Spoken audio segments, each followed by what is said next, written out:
And so when we have 100 or more cacao pods, we open them out, put them into a big strainer to strain off some of the extra juice.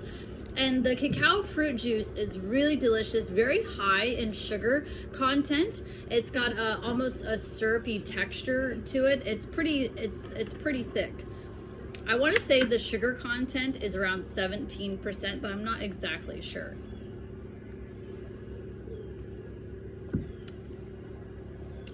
It's the consistency of maple syrup at room temperature.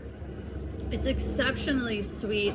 To me, it tastes like concentrated pear juice. It's really delicious. So what's fascinating about this drink is two things that I want to talk about. So this is Theobroma cacao. This is a variety called Criollo, Criollo.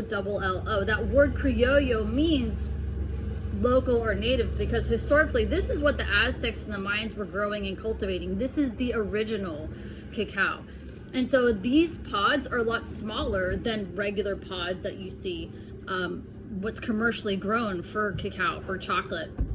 So the pods are a lot smaller inside. When you process this into chocolate, it's a very light chocolate. It's more on the hazelnut, toasty, graham cracker side. It's not really deep, intense chocolate.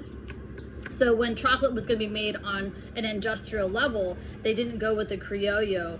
They went with other varieties that were more intense, bitter, so that you could add a lot of sugar, milk powder to, and have that chocolate flavor come through. So what's interesting, the Criollo originates in the Amazon basin. It was brought up to Central America, and there was another variety being grown in South America called Forastero. That word Forastero means foreigner.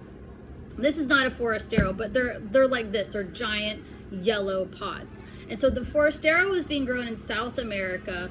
The Criollo was being grown in Central America. And so what natives were doing with the beans in Central America was they were fermenting, drying, roasting, grinding it up into a chocolate drink.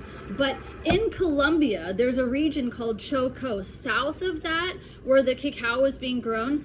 Nobody was using the beans to make a chocolate drink. They were using the fruit to make an alcoholic beverage, discarding the beans. There's no historical account of South America using the beans to make a chocolate drink. That was a Central America invention that they came up with.